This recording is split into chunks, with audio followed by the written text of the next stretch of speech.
Hi, ಎಲ್ಲರಿಗೂ ಈ ದಿನದ ಶುಭಾಶಯಗಳು.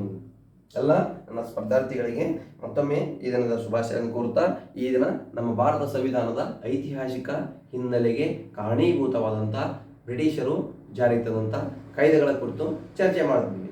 ಆ ಬ್ರಿಟಿಷರು ಜಾರಿಗೆ ತಂದಂಥ ಕಾಯ್ದೆಗಳನ್ನು ಮೊದಲನೇದಾಗೂ ಎರಡು ರೀತಿ ವಿಂಗಡಣೆ ಮಾಡಿದ್ವಿ ಅಂತ ಹೇಳಿದ್ವಿ. ಯಾವ್ಯಾವ್ರಿ? ಒಂದು ಈಸ್ಟ್ ಇಂಡಿಯಾ ಕಂಪನಿ ಜಾರಿಗೆ ತಂದ ಕಾಯ್ದೆಗಳು, ಮತ್ತೊಂದು ರಾಣಿಯ ನೇರ ಆಳ್ವಿಕೆಯ ಕಾಯ್ದೆಗಳು. ಇಲ್ಲಿ ರಾಣಿಯ ನೇರ ಆಳ್ವಿಕೆಯ ಕಾಯ್ದೆಗಳ ಕುರಿತು ಚರ್ಚೆ ಮಾಡ್ತಿದ್ವಿ. ಈ ರಾಣಿಯ ನೇರ ಆಳ್ವಿಕೆಯಲ್ಲಿ ಜಾರಿಗೆ ಬಂದಂತ ಕಾಯ್ದೆಗಳಲ್ಲಿ ಮೊದಲನೇದಾಗಿ 1909 ಕಾಯ್ದೆ, Indian Council Act 1909 and also called as the Parliamento Reform Act, and also next one the Indian Government Act 1919, Montego-Chelmsford Act. It means these are the major acts discussed in previous class. Today I would like to continue whatever else part, and which is that one. Next one, there is a Simon Commission. First, what it means? There is a Simon Commission. The Simon Commission was set up in the year of 1927 by the British government. ಭಾರತದಲ್ಲಿ 1927ರಲ್ಲಿ ಏನ್ರಿ Britain ಸರ್ಕಾರ ನೇಮಕ ಮಾಡಿದಂತ ಒಂದು ಆಯೋಗ ಅಂತ ಹೇಳ್ಬೋದು. ಈ ಆಯೋಗ ಭಾರತಕ್ಕೆ ಬರಲು ಕಾರಣ ಏನು? The commission major duty or it may be job was to review the Indian constitution. ಭಾರತದಲ್ಲಿರುವ ಭಾರತೀಯರು ನಮಗೆ ಭಾರತ ಸಂವಿಧಾನ ಬೇಕು, ನಮಗೆ ಭಾರತದಲ್ಲಿ ಆಡಳಿತಕ್ಕೆ ಅನುಕೂಲವಾಗುವಂತ ಸಂವಿಧಾನಾತ್ಮಕ ಚೌಕಟ್ಟು ಬೇಕು ಅಂತ ಇಲ್ಲಿ ಏನ್ರಿ ಹೋರಾಟ ನಡೆಸಿದಾಗ ಅದರ ಕುರಿತಂತೆ ಕೆಲವಷ್ಟು ಬದಲಾವಣೆಗಳನ್ನ, ಕೆಲವಷ್ಟು ಅವರ ಅನಿಸಿಕೆಗಳನ್ನ ಪೂರೈಕೆ ಮಾಡಕ ಮತ್ತು ಆ ಪೂರೈಕೆಗಳಲ್ಲಿ ಅದರಲ್ಲದೆ 1919 ಕಾಯ್ದೆಯಲ್ಲಿದ್ದಂಥ ಕೆಲವಷ್ಟು ಸುಧಾರಣೆಗಳನ್ನು, ಆ ಕಾಯ್ದೆಯಲ್ಲಿದ್ದಂಥ ಲೋಪದೋಷಗಳನ್ನು ಸರಿಪಡಿಸಲು ಈ ಆಯೋಗ ಭಾರತಕ್ಕೆ ಬಂತು ಅಂತ ಹೇಳ್ಬೋದು. That's why under the chairmanship of the sir John Simon it has concluded by the 7 members committee. ಇದು ಎಷ್ಟ್ರಿ? 7 ಜನ ಸದಸ್ಯರನ್ನು ಹೊಂದಿದಂಥ ಆಯೋಗ ಆಗಿತ್ತು. ಅದರಲ್ಲಿ ಸೈಮನ್ ಎಂಬುವರು ಅಧ್ಯಕ್ಷತೆ ವಹಿಸಿದ್ರು ಮತ್ತು ಕ್ಲೈಮೆಂಟ್ ಆಟ್ಲಿ ಮತ್ತು ಇತರ ಸದಸ್ಯರನ್ನು ಒಳಗೊಂಡ ಸಮಿತಿಯಾಗಿತ್ತು. ಇದು 1927ರಲ್ಲಿ ಭಾರತಕ್ಕೆ ಬಂತು. ಇದು ಭಾರತಕ್ಕೆ 1927ರಲ್ಲಿ ಬಂದರೂ ಕೂಡ ಈ ಭಾರತದಾದ್ಯಂತ ಈ ಆಯೋಗದ ವಿರುದ್ಧ ಹರತಾಳಗಳು ನಡೆದವು. ಅಂದ್ರೆ ಈ ಆಯೋಗದ ನಮಗೆ ಭಾರತದ ಅವಶ್ಯಕತೆ ಇಲ್ಲ, ಭಾರತೀಯಕ್ಕೆ ಬಂದು ಇದರ ಆಯೋಗದ ವರದಿ ನಮಗೆ ಭಾರತೀಯರಿಗೆ ಅವಶ್ಯಕತೆ ಇಲ್ಲ ಅಂತಂದು ಭಾರತದಾದ್ಯಂತ ಏನು ನಡೆದಲ್ಲಿ ದೇರ್ ಇಸ್ ಅ ರಿವರ್ಸ್ ದಂಗೆಗಳು ನಡೆದು. ಹಾಗಾಗಿ ಅದು ಅಷ್ಟೇ ಅಲ್ಲದೆ ಈ ಆಯೋಗದಲ್ಲಿ ಯಾರೊಬ್ಬರು ಕೂಡ ಭಾರತೀಯ ಸದಸ್ಯರಿಲ್ಲ. Okay, it has to be 7 members body. ಏನಾಗುತ್ತಲ್ಲಿ 7 ಜನ ಸದಸ್ಯರು ಇದ್ರು ಅಂತ ಹೇಳ್ತಾರೆ. ಈ 7 ಜನ ಸದಸ್ಯರಿದ್ರು ಕೂಡ ಇದರಲ್ಲಿ ಯಾರಿದ್ದಂದ್ರೆ ಯಾರೊಬ್ಬರು ಕೂಡ ಭಾರತೀಯ ಸದಸ್ಯರು ಇದ್ದಿದ್ದಿಲ್ಲ. Those whole 7 members from the Britain government only. ಅಂದ್ರೆ 7 ಜನ ಸದಸ್ಯರು ಭಾರತದಲ್ಲಿ ಯಾರೂ ಒಬ್ಬರು ಇದ್ದಿಲ್ಲ, ಅವರೆಲ್ಲರೂ ಬ್ರಿಟನ್ ಸರ್ಕಾರದ ಸದಸ್ಯರಾಗಿದ್ದರು. ಬ್ರಿಟನ್ ಸರ್ಕಾರ ನೇಮಕ ಮಾಡಿದಂತಹ ವ್ಯಕ್ತಿಗಳ ಗುಂಪು ಆಗಿತ್ತು ಅಂತ ಹೇಳ್ಬೋದು. ಹಾಗಾಗಿ ಇದರ ವಿರೋಧಿಸಿ ಭಾರತದಾದ್ಯಂತ ವಿರೋಧವಾಯಿತು. ಹಾಗಾಗಿ ಅದರಲ್ಲಿ ಪ್ರಮುಖವಾಗಿ ಲಾಲಾ ಲಜಪತ್ ರಾಯ್ ಅವರ ನೇತೃತ್ವದಲ್ಲಿ ಸೈಮನ್ ಗೋ ಬ್ಯಾಕ್ ಅಂತಂದ ಏನು ಭಾರತದಾದ್ಯಂತ ಹೋರಾಟ ನಡೀತು. ಆ ಹೋರಾಟದಲ್ಲಿ ಸೈಮನ್ ಆಯೋಗದ ವಿರೋಧ ಹೋರಾಟದಲ್ಲಿ ಲಾಲಾ ಲಜಪತ್ ರಾಯ್ ಅವರು ಕೆಲವಷ್ಟು ದಂಗೆಗಳನ್ನು ಕೂಡ ಮಾಡಿದ್ರು, ಕೆಲವಷ್ಟು ಹೋರಾಟಗಳನ್ನು ಮಾಡಿದ್ರು ಅಂತ ಕೂಡ ಹೇಳ್ಬೋದು. ಓಕೆ, ಅದೇನೇ ಇರಲಿ, first we were getted to be given oral whatever preference, whatever recommendations given by this act. It means the Simon Commission. 1927ರಲ್ಲಿ ಭಾರತಕ್ಕೆ ಬಂದಂಥ ಸೈಮನ್ ಕಮಿಷನ್ ಭಾರತದಾದ್ಯಂತ ವಿರೋಧ ವ್ಯಕ್ತಪಡಿಸಿದ್ರು ಕೂಡ ಅದು 1930ರಲ್ಲಿ ತನ್ನ ವರದಿಯನ್ನ ಸಲ್ಲಿಸಿತು. ಇಟ್ ಸಬ್ಮಿಟೆಡ್ ಇಟ್ ರಿಪೋರ್ಟ್ಸ್ ಇನ್ 1930. 1930ರಲ್ಲಿ ತನ್ನ ವರದಿಯನ್ನು ಕೊಡ್ತು. ಹಾಗಾಗಿ ಆ ವರದಿಯಲ್ಲಿದ್ದಂಥ ಪ್ರಮುಖ ಅಂಶಗಳು ಏನದವು? ಫಸ್ಟ್ ಒನ್ ಏನಾಗತ್ತಲ್ಲಿ ಆ ವರದಿಯಲ್ಲಿದ್ದಂಥ ಪ್ರಮುಖ ಅಂಶಗಳು, ಪ್ರಾಂತ್ಯಗಳಲ್ಲಿ ದ್ವಿಸರ್ಕಾರ ಪದ್ಧತಿ ವಿಫಲವಾದ್ದರಿಂದ ಅದನ್ನು ರದ್ದುಪಡಿಸಲು ಶಿಫಾರಸು ಮಾಡಿತು. It means the recommended the abolition of the dual government in provinces. The dual government structure had been implemented in the year of 1919 Indian government act. 1919ರ ಮಾಂಟೆಗೋ ಚೆಮ್ಸ್ಫರ್ಡ್ ಕಾಯ್ದೆ ಅಂತ ಏನೈತಲ್ಲ, ಆ ಚೆಮ್ಸ್ಫರ್ಡ್ ಕಾಯ್ದೆಯಲ್ಲಿ ಪ್ರಾಂತ್ಯದಲ್ಲಿ ಏನ್ ಮಾಡಿದ್ರೆ ದ್ವಿಸರ್ಕಾರ ಪದ್ಧತಿ. It means there is a dual government, diarchy in provinces ಅಂತ ಹೇಳಿದ್ರು. ಅದನ್ನ ಕೊಟ್ಟಂತ ಪ್ರಾಧಾನ್ಯತೆ ಏನೈತಲ್ಲ ಅದು ಏನಾಗಿಲ್ಲ ಅಂತ ಹೇಳಿದ್ರೆ ಸಕ್ಸಸ್ ಆಗಲಿಲ್ಲ, ಅದು ವಿಫಲವಾಯಿತು. That's why it has to be ಏನ್ ಮಾಡಿದ್ರು ಅಂತ ಹೇಳ್ತಾರೆ ಅಬಾಲಿಷ್.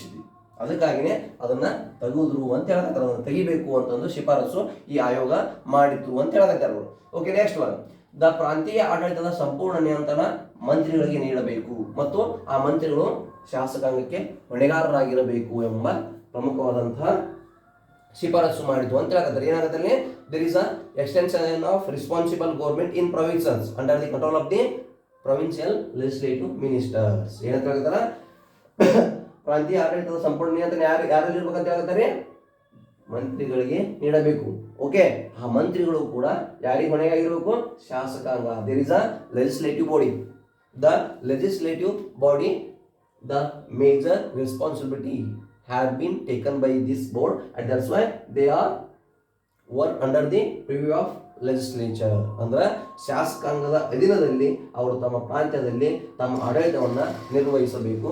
ಯಾರೇ ಆ ಪ್ರಾಂತ್ಯದಲ್ಲಿರುವಂತ ಮಂತ್ರಿಗಳು ಅಂತಂದು ಈ ಆಯೋಗ ಶಿಫಾರಸು ಮಾಡಿತು ಅಂತ ಹೇಳಾಕತ್ತಾರೆ. ಓಕೆ, ನೆಕ್ಸ್ಟ್ ಒನ್ ಏನಾಗುತ್ತೆ, ನೆಕ್ಸ್ಟ್ ಒನ್ಗೆ ಕೋಮುವಾರು ಪ್ರಾತಿನಿಧ್ಯತೆಯ ಚುನಾವಣೆಯನ್ನು ಮುಂದುವರಿಸಲು ಶಿಫಾರಸು ಮಾಡಿತು.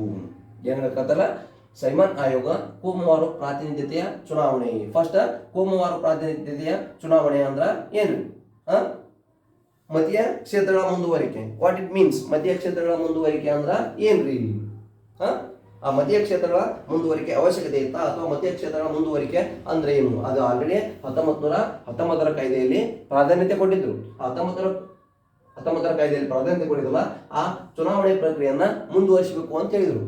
It means it has to be right manner, it has going in well manner. ಇದು ಕರೆಕ್ಟ್ ಆಗಿ ಹೊಂಟೈತಿ, ಹಾಗಾಗಿ ಇದನ್ನು ಮುಂದುವರಿ ಅಂತ ಹೇಳಿದ್ರು. ಅಂದ್ರ ಮೊದಲ ಏನಿದು ಕೋಮುವಾರ ಪ್ರಾತಿನಿಧ್ಯತೆ ಅಂತಂದ್ರೆ ಅಂದ್ರ ಒಂದು ನಿರ್ದಿಷ್ಟ ಸಮುದಾಯದ ಪ್ರತಿನಿಧಿಗಳನ್ನ ಅದೇ ಸಮುದಾಯಕ್ಕೆ ಸೇರಿದ ಪ್ರತಿನಿಧಿಗಳು, ಅದೇ ಸಮುದಾಯಕ್ಕೆ ಸೇರಿದ ಜನವರ್ಗಗಳಿಂದ ಆಯ್ಕೆಯಾಗುವಂತಹ ಪ್ರಮುಖವಾದಂತಹ ಪ್ರಕ್ರಿಯೆ ಅಂತ ಹೇಳಕತ್ತಾರೆ. ಏನಾಗತ್ತಲ್ಲಿ, the major allocation of the legislative seats, the representatives of the particular community and also they are selected by the same community people. ಅಂದ್ರ ಕೋಮುವಾರು ಪ್ರಾತಿನಿಧ್ಯತೆ ಚುನಾವಣೆ ಅಂತಂದ್ರ ಯಾವ ಕ್ಷೇತ್ರಕ್ಕೆ ಯಾವ ಜನಾಂಗಕ್ಕೆ ಮೀಸಲಿಟ್ಟಂತಹ ಸೀಟ್ ಇರ್ತೈತಿ, ಆ ಸೀಟ್ಗೆ ಅದೇ ಜನರಿಂದ, ಅದೇ ಕಮ್ಯುನಿಟಿ, ಅದೇ ಸಮುದಾಯದ ಜನರಿಂದ ಆಯ್ಕೆ ಮಾಡಬೇಕು ಅಂತಂದು 1919ರಲ್ಲೇ ಹೇಳಿದ್ರು. ಹಾಗಾಗಿ ಅದನ್ನ ಮುಂದುವರಿಸಲು ಶಿಫಾರಸು ಮಾಡಿತು. ಇದು already it has came into being in under the preview of the 1919 act. 1919ರ ಕಾಯ್ದೆಯಲ್ಲೇ ಹೇಳಿದ್ರು. ಹಾಗಾಗಿ ಅದನ್ನು ಮತ್ತ ಮುಂದುವರಿಸ್ಕೊಂಡು ಹೋಗ್ಬೇಕು ಅಂತಂದು ಈಗ ಈ ಸೈಮನ್ ಆಯೋಗ ಶಿಫಾರಸು ಮಾಡಿತು ಅಂತ ಹೇಳಕತ್ತಾರೆ. ಓಕೆ, ನೆಕ್ಸ್ಟ್ ಒನ್, ಆಯೋಗವು ಭಾರತದಿಂದ ಬರ್ಮಾವನ್ನು ಮತ್ತು ಬಾಂಬೆ ಪ್ರಾಂತ್ಯದಿಂದ ಬಲೂಚಿಸ್ತಾನವನ್ನು ಪ್ರತ್ಯೇಕಿಸಬೇಕು ಎಂದು ಶಿಫಾರಸು ಮಾಡಿತು. ಏನಾಗುತ್ತದೆ, ಆಯೋಗ it has recommended major information. ಅದಕ್ಕೆ ಏನಾಗುತ್ತಾನೆ, ಭಾರತದಿಂದ ಬರ್ಮಾವನ್ನ ಮತ್ತು ಬಾಂಬೆ ಪ್ರಾಂತ್ಯದಿಂದ ಬಲೂಚಿಸ್ತಾನ್ ಪ್ರಾಂತ್ಯವನ್ನ ಏನ್ ಮಾಡ್ಬೇಕಂತ ಪ್ರತ್ಯೇಕಿಸಬೇಕು. Where is that one? Burma. Burma ಅಂದ್ರೆ ಏನ್ರಿ, ನಾವು we called it as the Myanmar. ಏನ್ ಪ್ರಸ್ತುತ ನಾವು ಮಯನ್ಮಾರ್ ಅಂತ ಕರಿತೀವಲ್ಲ, ಆ ಮಯನ್ಮಾರ್ ಪ್ರದೇಶನ ಏನಿದೆ ಬರ್ಮಾ. ಹಾಗಾಗಿ ಅದನ್ನ ಏನ್ ಮಾಡ್ಬೇಕ, ಸಪರೇಟ್ ಮಾಡಬೇಕು ಅಂತ ಹೇಳಿದ್ರು. ಅದಕ್ಕಾಗಿನೇ it has given major idea. ಏನಾಗುತ್ತೆ, the recommended that the separation of the Burma from India and also the Sindh provinces from the Bombay provinces. ಇಲ್ಲಿ ಮೊದಲನೇದಾಗಿ ಏನೈತಿ, ಬರ್ಮಾವನ್ನ ಅಂದ್ರೆ ಮಯನ್ಮಾರ್ ಅನ್ನ ಭಾರತದಿಂದ ಪ್ರತ್ಯೇಕಿಸಬೇಕು ಮತ್ತು ಈ ಬಲೂಚಿಸ್ತಾನವನ್ನ ಬಾಂಬೆ ಪ್ರಾಂತ್ಯದಿಂದ ಪ್ರತ್ಯೇಕಿಸಬೇಕಂತಂದು ಶಿಫಾರಸನ್ನ ಈ ಆಯೋಗ ಮಾಡಿತು. ಅಂದ್ರ ಈ ಆಯೋಗ ಪ್ರಮುಖ ಒಂದು ಚಟುವಟಿಕೆಗಳನ್ನ, ಒಂದು ಪ್ರಸ್ತಾಪಗಳನ್ನ ಇದು ಬ್ರಿಟನ್ ಸರ್ಕಾರಕ್ಕೆ ಸಲ್ಲಿಸಿತು. ಯಾವಾಗ್ರಿ, ಭಾರತಕ್ಕೆ ಬಂದು ಭಾರತದಲ್ಲಿ ಏನ್ರಿ ತನಿಖೆಗಳನ್ನ ಮಾಡಿ, ಅಂದ್ರೆ 1927ರ ಬಂದು 1930ರಲ್ಲಿ ತನ್ನ ವರದಿಯನ್ನು ನೀಡ್ತೈತಿ ಅಂತಂದ್ರ ಈ 2 ವರ್ಷ ಅಂದ್ರೆ 1927 ನವೆಂಬರ್ ತಿಂಗಳಲ್ಲಿ ಬರ್ತೈತಿ. ನವೆಂಬರ್ ತಿಂಗಳಲ್ಲಿ ಬಂದು ನೆಕ್ಸ್ಟ್ 19ರವರೆಗೆ 2 ವರ್ಷಗಳ ಸತತ ತನಿಖೆ ಮಾಡಿ ಹಲವು ಬದಲಾವಣೆಗಳು, ಅಂದ್ರೆ ಭಾರತದಲ್ಲಿ ಭಾರತೀಯರು ಹಲವು ರೀತಿಯಾದಂತಹ ಬ್ರಿಟಿಷ್ ಸರ್ಕಾರದ ಕಾಯ್ದೆಗಳನ್ನಾಗಿರ್ಬೋದು, ಬ್ರಿಟಿಷರು ಜಾರಿ ತಂದಂತ ನೀತಿ ನಿಯಮಗಳನ್ನಾಗಿರ್ಬೋದು ವಿರೋಧ ಮಾಡಿದ್ರು. ಆ ವಿರೋಧಗಳನ್ನ ಹೋಗಲಾಡಿಸಬೇಕು, ಅಂದ್ರೆ ಭಾರತೀಯರನ್ನ ಬ್ರಿಟನ್ ಸರ್ಕಾರದ ಅಧೀನದಲ್ಲಿ ಇಟ್ಕೋಬೇಕು ಅಂತಂದು ಕೆಲವು ಸುಧಾರಣೆಗಳನ್ನ ಮಾಡಕ್ ಬಯಸಿದ್ರು. ಹಾಗಾಗಿ ಆ ಪ್ರಮುಖ ಸುಧಾರಣೆಗಳು, ಆ ಪ್ರಮುಖ ಬದಲಾವಣೆಯ ಶಿಫಾರಸುಗಳನ್ನ ಈ ಆಯೋಗ ಮಾಡಿತು. ಹಾಗಾಗಿ ಏನಾಗುತ್ತೆ, ಭಾರತದಿಂದ ಈ ಮೈನ್ಮಾರ್ ಅನ್ನು ಸಪರೇಟ್ ಮಾಡಬೇಕು. ನೆಕ್ಸ್ಟ್ ಬಾಂಬೆ ಪ್ರಾಂತ್ಯದಿಂದ ಈ ಏನಂದ್ರೆ ಬಲೂಚಿಸ್ತಾನ್ ಪ್ರಾಂತ್ಯವನ್ನು ಪ್ರತ್ಯೇಕಿಸಬೇಕೆಂದು ಏನ್ರಿ ಶಿಫಾರಸು ಮಾಡಿತು ಅಂತ ಹೇಳಾಗುತ್ತೆ. ಓಕೆ, ನೆಕ್ಸ್ಟ್ ಒನ್, ಈ ಆಯೋಗ ಎಲ್ಲ ವಯಸ್ಕರಿಗೆ ಮತದಾನ ಮಾಡುವ ಹಕ್ಕನ್ನು ನೀಡಿತು ಅಥವಾ ನೀಡಲಿಲ್ಲ. Okay, those who are the adults it didn't allowed to whole adults to vote. ಅಂದ್ರೆ ಏನಾಗುತ್ತೆ ಅವರಲ್ಲಿ ಆಯೋಗ ಎಲ್ಲಾ ವಯಸ್ಕರಿಗೆ ಮತದಾನ ಮಾಡುವ ಹಕ್ಕನ್ನು ನೀಡಬಾರದೆಂದು, ಇದನ್ನ ನೆನಪಿಡ್ಬೇಕು. ನೀಡಬೇಕಂತ ಹೇಳಿಲ್ರಿ. ಓಕೆ, ಎಲ್ಲರೂ they are eligible to vote, right to vote, ಎಲ್ಲರೂ ಹಕ್ಕುಳ್ಳವರಾಗ್ಯಾರ. ಎಲ್ಲರೂ ಭಾರತದಲ್ಲಿರುವಂತ ವಯಸ್ಕರರು ಮತದಾನ ಮಾಡುವ ಹಕ್ಕನ್ನು ನೀಡಬಾರದು ಎಂದು ಶಿಫಾರಸು ಮಾಡಿತು. Okay, they are eligible to right to vote. ಅದಕ್ಕೇನಾಗತ್ತಲ್ಲಿ Simon Commission recommended that not all the adults to begin right to vote. ಭಾರತದಲ್ಲಿ ಎಲ್ಲರೂ ಸಮರ್ಥರದಾರ, they have able to vote, but they didn't allow right to vote the whole people of India, those who are the adults. ಯಾರು ವಯಸ್ಕರದಾರ ಆ ವಯಸ್ಕರಿಗೆ ಎಲ್ಲರಿಗೂ ಕೊಡಬಾರದು ಅಂತ ಹೇಳಿದ್ರು ಅವ್ರು. ಅಂದ್ರೆ they allowed only few members, few peoples in India. It means based on the caste, based on the community or whatever it may be. ಇದು ತಮ್ಮ ಅಧಿಕಾರದ ಅನುಕೂಲಕ್ಕೆ ಅನುಗುಣವಾಗಿ ಕೆಲವು ಜನ ಸಾಮಾನ್ಯರಿಗೆ ಮಾತ್ರ ಪ್ರಾಧಾನ್ಯತೆ ನೀಡಿದರು. ಇದು ಕೂಡ ಪ್ರಮುಖವಾದಂತ ಚಟುವಟಿಕೆ. ಇದನ್ನು ಕರೆಕ್ಟ್ ಆಗಿ ನೆನಪಿಟ್ಟುಕೊಳ್ಳಿ. ಅದಕ್ಕಾಗಿನೇ ಮತದಾನವನ್ನ ಎಲ್ಲರಿಗೆ ನೀಡಲಿಲ್ಲ. This is important. And next one ಅಂತಂದ್ರೆ ಸೈಮನ್ ಕಮಿಷನ್ ಏನ್ ಮಾಡಿದಂತ್ರಿ, ಪ್ರತ್ಯೇಕ ಮತದಾರ ಕ್ಷೇತ್ರಗಳ ಮುಂದುವರಿಕೆ. Simon Commission had given major information. ಏನ್ ಕೊಡ್ತಂದ್ರೆ ಇಲ್ಲಿ ಪ್ರತ್ಯೇಕ ಮತದಾರ ಕ್ಷೇತ್ರಗಳ ಮುಂದುವರಿಕೆ ಮತ್ತು ಅವುಗಳನ್ನು ವಿವಿಧ ಗುಂಪುಗಳಿಗೆ ವಿಸ್ತರಿಸಬೇಕೆಂದು ಆಯೋಗ ಶಿಫಾರಸು ಮಾಡಿತು. ಈ ಒಂದು this had earlier given by 1919 act. ಇದನ್ನು ಕೂಡ 1919 ಕಾಯ್ದೆಯಲ್ಲಿನೇ ಕೊಟ್ಟಿದ್ರು ಮತ್ತು ಅದನ್ನ ಮುಂದುವರಿಸಬೇಕಂತ ಹೇಳಿದ್ರು. ಅದಕ್ಕೆ ಏನಾಗುತ್ತೆ, ಅಲ್ಲಿ ಏನ್ ಹೇಳಿದ್ರು ಅವರು, ಪ್ರತ್ಯೇಕ ಮತದಾರ ಕ್ಷೇತ್ರಗಳ ಮುಂದುವರಿಕೆ ಮಾಡಬೇಕು ಮತ್ತು ಅವುಗಳನ್ನು ವಿವಿಧ ಗುಂಪುಗಳಿಗೆ ವಿಸ್ತರಿಸಬೇಕು. ಅಲ್ಲಿ ಯಾರು ಹಿಂದೂ ಆಗಿರ್ಲಿ, ಮುಸ್ಲಿಂ ಆಗಿರ್ಲಿ, ಕ್ರಿಶ್ಚಿಯನ್ ಆಗಿರ್ಲಿ, ನೆಕ್ಸ್ಟ್ ಅಲ್ಲಿ ಇರುವಂತ ಪ್ರಮುಖ ಹಿಂದುಳಿದ ಜನಾಂಗ ಅಂತ ಏನೈತಲ್ಲ ಎಲ್ಲರಿಗೂ ಕೂಡ 1900 ಕಾಯ್ದೆಯಲ್ಲಿನೇ ಕೊಟ್ಟಿದ್ರು. ಹಾಗಾಗಿ ಅದನ್ನ ಏನ್ ಮಾಡಿದ್ರು ಅಂತ ಶಿಫಾರಸು ಮುಂದುವರಿಸಬೇಕು ಅಂತ ಶಿಫಾರಸು ಮಾಡಿದಂತ. ಅದಕ್ಕೆ ಅವ್ರು ಏನಾಗುತ್ತೆ ಅಲ್ಲಿ ಪ್ರಮುಖವಾಗಿ the Simon commission continuation of the separate electorates and their extension to the different groups. It means it has to be recommended not only to extend and also it allowed the other groups. ಇತರೆ ಉಳಿದ ಕಮ್ಯುನಿಟಿಗೆ ಏನದವಲ್ಲ ಅವರಿಗೂ ಕೂಡ ವಿಸ್ತರಿಸಬೇಕು ಅಂತಂದು ಈ ಆಯೋಗ ಪ್ರಮುಖವಾದಂತ ಶಿಫಾರಸು ಮಾಡಿತು. ಅಂದ್ರೆ ಏನಾಗುತ್ತೆ ಅಲ್ಲಿ separate electorate system has been implemented by the 1919 act. ಅದಕ್ಕೇನಾಗುತ್ತೆ, there is a separate electorate system 1919 ಕಾಯ್ದೆನೇ ಹೇಳಿತ್ತು. ಹಾಗಾಗಿ ಅದನ್ನು ಮುಂದುವರಿಸುವುದಷ್ಟೇ ಅಲ್ಲದೆ ಇನ್ನೂ ವಿಸ್ತರಿಸಬೇಕು, ಹಲವು ಜನ ಸಮುದಾಯಗಳಿಗೆ ವಿಸ್ತರಿಸಬೇಕು ಅಂತಂದು ಈ ಕಾಯ್ದೆ ಹೇಳಿತು. ಯಾವುದೇ ಈ ಆಯೋಗ ಏನು ಭಾರತಕ್ಕೆ ಬಂದ ಸೈಮನ್ ಕಮಿಷನ್ ಏನೈತಿ ಅದು 1930 ವರದಿ ಏನು ಕೊಡ್ತು, ಆ ವರದಿಯಲ್ಲಿದ್ದಂಥ ಪ್ರಮುಖ ಅಂಶಗಳು ಇವು ಅಂತ ಹೇಳ್ಬೋದು. ಓಕೆ, ನೆಕ್ಸ್ಟ್ ಒನ್ ಏನಾಗುತ್ತೆ, ವಾಯುವ್ಯ ಗಡಿ ಪ್ರಾಂತ್ಯ ಮತ್ತು ಬಲೂಚಿಸ್ತಾನ್ಗೆ ಕೇಂದ್ರ ಸರ್ಕಾರದಲ್ಲಿ ಸ್ಥಾನಮಾನಗಳಿಗೆ ಆಯೋಗ ಏನ್ ಮಾಡ್ಬೇಕಂತ ಶಿಫಾರಸು ಮಾಡಿತ್ತು. ವಾಯುವ್ಯ ಗಡಿ ಪ್ರಾಂತ್ಯ ಎಲ್ಲಿರ್ತದೆ? ವಾಯುವ್ಯ ಗಡಿ ಪ್ರಾಂತ್ಯ ಅಂತಂದ್ರೆ there is a northwestern frontier provinces. That's why the commission recommended priority for the northwestern frontier provinces and also Balochistan in central government. ಏನಾಗುತ್ತೆ, it has recommended given major preference to the northwestern frontier provinces and also there is a Balochistan in preference in central government. ಕೇಂದ್ರ ಸರ್ಕಾರದಲ್ಲಿ ಯಾವುದೇ ಯಾರ್ಯಾರಿಗಂತ ವಾಯುವ್ಯ ಗಡಿ ಪ್ರಾಂತ್ಯ ಅಂದ್ರೆ ಈಗ ನಾವು ಪಂಜಾಬ್ ಆಗಿರ್ಬೋದು, ಹರಿಯಾಣ ಆಗಿರ್ಬೋದು, ಈ ಪ್ರಸ್ತುತ ಪಾಕಿಸ್ತಾನದಲ್ಲಿ ಅಂತ ಕೆಲವು ಪ್ರದೇಶ ಆಗಿರ್ಬೋದು, ಈ ನಾರ್ತ್ ವೆಸ್ಟರ್ನ್ ಫ್ರಂಟಿಯರ್ ಪ್ರದೇಶ ಅಂತ ಏನು ಕರಿತೀವಲ್ಲ ಅಲ್ಲಿ ಆಗಿರ್ಬೋದು, ಮತ್ತು ಬಲೂಚಿಸ್ತಾನ್ ಅಂತ ಕರಿತೀವಲ್ಲ ಅಲ್ಲಿ ಆಗಿರ್ಬೋದು, ಅಲ್ಲಿ ಅವ್ರಿಗೆ ಏನ್ ಮಾಡ್ಬೇಕಂದ್ರಿ ಕೇಂದ್ರ ಸರ್ಕಾರದಲ್ಲಿ ಸ್ಥಾನಮಾನ. ಇಟ್ ಮೀನ್ಸ್ ಅಧಿಕಾರದ ವಿಸ್ತರಣೆ, ಅವರಿಗೂ ಕೂಡ ಪ್ರಾಧಾನ್ಯತೆ ಕೊಡಬೇಕು ಎಂಬುದನ್ನ ಈ ಆಯೋಗ ಒತ್ತಿ ಹೇಳಿತು, ಅಂದ್ರ ಶಿಫಾರಸು ಮಾಡಿತು. It means it has to be major idea to given preference to the whole community. It means then they didn't boycott the Britain government. British ಸರ್ಕಾರವನ್ನ ವಿರೋಧಿಸಬಾರ್ದಂತಂದ್ರೆ ಇಲ್ಲಿರುವಂತ ಎಲ್ಲ ಸಮುದಾಯಗಳನ್ನ ಒಳಗೆ ಹಾಕೋಬೇಕು, ಎಲ್ಲ ಸಮುದಾಯಗಳಿಗೆ ಪ್ರಾಧಾನ್ಯತೆ ಕೊಡಬೇಕು. ಅವ್ರನ್ನ ಪ್ರಾಧಾನ್ಯತೆ ಕೊಡೋದ್ ಮುಖಾಂತರ ನಮ್ಮ ಅಧೀನದಲ್ಲಿಟ್ಟುಕೊಂಡು ಭಾರತದಲ್ಲಿ ನಮ್ಮ ಸರ್ಕಾರ ಮುಂದುವರಿಸಬೇಕು ಅಂತಂದು ಬ್ರಿಟನ್ ಸರ್ಕಾರ ಯೋಚಿಸಿತ್ತು. ಹಾಗಾಗಿ ಈ ಪ್ರಮುಖವಾದಂತಹ ಶಿಫಾರಸುಗಳನ್ನ ಭಾರತೀಯರಿಗೆ ಅನುಕೂಲವಾಗುವ ರೀತಿಯಲ್ಲಿ ಭಾರತೀಯರನ್ನ ತಮ್ಮ ಕಡೆಗೆ ಸೆಳೆಯಲು ಮಾಡಿದಂತ ಪ್ರಮುಖ ಕಾಯ್ದೆಗಳು ಅಂತ ಹೇಳ್ಬೋದು. Okay, next one. ಉಚ್ಚ ನ್ಯಾಯಾಲಯಗಳು ಬ್ರಿಟಿಷರ ನಿಯಂತ್ರಣದಲ್ಲಿಯೇ ಮುಂದುವರಿಯಬೇಕೆಂದು ಈ ಆಯೋಗ ಶಿಫಾರಸು ಮಾಡಿತು. ಏನ್ ಮಾಡಿದ್ರೆ the Simon Commission had recommended that the high court should be the continued under the British control only. It means what are the major superior courts in India? they were much more controlled by the Britain government. ಅಂದ್ರೆ ಏನಾದ್ರು ಅಂತೇಳಿ ಉಚ್ಚ ನ್ಯಾಯಾಲಯಗಳು ಅದಾವು ಎಲ್ಲದವ್ರಿ ಭಾರತದಲ್ಲಿ. ಈ ನ್ಯಾಯಾಲಯಗಳು ಮತ್ತು ಯಾರ ನಿಯಂತ್ರಣದಲ್ಲಿ ಇರಬೇಕಂತಂದು ಈ ಆಯೋಗ ಶಿಫಾರಸು ಮಾಡಿದೆ ಅಂತ ಹೇಳಕತ್ತಾರೆ. Simon ಆಯೋಗರೇ Britain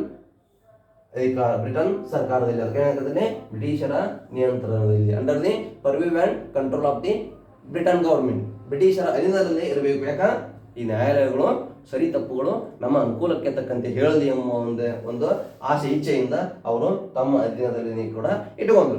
okay, next let it whatever it may be. And next one, what was the major recommendation had been given by this act. ಇದು ಅಷ್ಟೇ ಅಲ್ಲದೆ ಇನ್ನು ಮತ್ತೇನು ಈ ಆಯೋಗ ಪ್ರಮುಖ ಶಿಫಾರಸು ಮಾಡಿತು. ಏನ್ ಹೇಳ್ತಾರೆ ನೆಕ್ಸ್ಟ್ ಅಲ್ಲಿ? ಬ್ರಿಟನ್ ಸರ್ಕಾರ ಏನು ಭಾರತದಲ್ಲಿ ಆಳ್ವಿಕೆ ಮಾಡ್ತಿರ್ತದಲ್ಲ ಆ ಸೇನೆಯಲ್ಲಿ ಭಾರತೀಯರನ್ನು ಹೆಚ್ಚಿನ ಸಂಖ್ಯೆಯಲ್ಲಿ ನೇಮಕ ಮಾಡ್ಕೋಬೇಕು. ಅದಕ್ಕೆ the commission recommended that the recruitment of Indians in the British army, ಏನಾಗದಲ್ಲಿ ಸೇನೆಯಲ್ಲಿ ಹೆಚ್ಚು ಭಾರತೀಯರನ್ನು ನೇಮಿಸುವ ಕ್ರಮವನ್ನು ಈ ಆಯೋಗ ತೆಗೆದುಕೊಂಡಿತು. ಓಕೆ, ಭಾರತದಲ್ಲಿರುವಂತಹ ಭಾರತೀಯರನ್ನ ಬ್ರಿಟನ್ ಸರ್ಕಾರ ತಮ್ಮ ಸೈನಿಕ ವ್ಯವಸ್ಥೆಯಲ್ಲಿ ಸೈನ್ಯದಲ್ಲಿ ಭಾರತೀಯರನ್ನ ನೇಮಕ ಮಾಡ್ಕೊಂಡಿದ್ದಲ್ಲ. ಹಾಗಾಗಿ ಭಾರತೀಯರನ್ನು ಕೂಡ ನೇಮಕ ಮಾಡ್ಕೋಬೇಕು ಅಂತಂದು ಈ ಆಯೋಗ ಏನ್ ಮಾಡಿದಂದ್ರೆ given major recommendation to the Britain government. That's why these are the major ಏನ್ರಿ ಇವು ಯಾವ ಕೂಡ ಕಾಯ್ದೆಗಳಲ್ಲ, ಓನ್ಲಿ ಏನಂತ ಹೇಳ್ತಾರೆ ಅವರಲ್ಲಿ ಶಿಫಾರಸುಗಳು. ಅಂದ್ರ ಬ್ರಿಟನ್ ಸರ್ಕಾರಕ್ಕೆ ಹೇಳಿದಂತ ಪ್ರಮುಖ ಅಂಶಗಳು ಅಂದ್ರ ಈ ಸೈಮನ್ ಆಯೋಗದ ಉದ್ದೇಶಗಳು ಕೂಡ ಅಂತ ಹೇಳ್ಬೋದು. It means the Simon commission enter to India. It means these are the major objectives presented in British Parliament to introduce, to implement.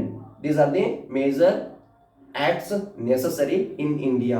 ಭಾರತದಲ್ಲಿ ಈ ಪ್ರಮುಖವಾದಂತಹ ನಾವು ಶಿಫಾರಸು ಮಾಡಿದಂಥ ಪ್ರಮುಖ ಈ ವರದಿಗಳು ಏನದಾವಲ್ಲ ಇವನ್ನ ಭಾರತದಲ್ಲಿ ಜಾರಿಗೆ ತರಬೇಕು, ಭಾರತದಲ್ಲಿ ಅಳವಡಿಸಬೇಕು ಅಂತಂದು ಈ ಸೈಮನ್ ಆಯೋಗ 7 ಜನರಿಂದ ನೇಮಕವಾದಂತಹ ಈ ಆಯೋಗ ಏನೈತಲ್ಲ ಈ ಆಯೋಗ ಬ್ರಿಟನ್ ಸರ್ಕಾರಕ್ಕೆ ವರದಿ ಸಲ್ಲಿಸಿತು ಅಂತ ಹೇಳ್ಬೋದು. ಈ ಪ್ರಮುಖವಾದಂತಹ ಅಂಶಗಳು ಯಾವ ಇವೆಲ್ಲರೇ ಸೈಮನ್ ಆಯೋಗ ಭಾರತಕ್ಕೆ ಬಂತು ಅದರಲ್ಲಿರುವಂತಹ ಪ್ರಮುಖ ಅಂಶಗಳು ಅಂತ ಅದವು ಕರೆಕ್ಟ್ ಆಗಿ ಬರ್ಕೋರಿ. Otherwise write it in a well manner ಅಂದ್ರೆ take it a screenshot.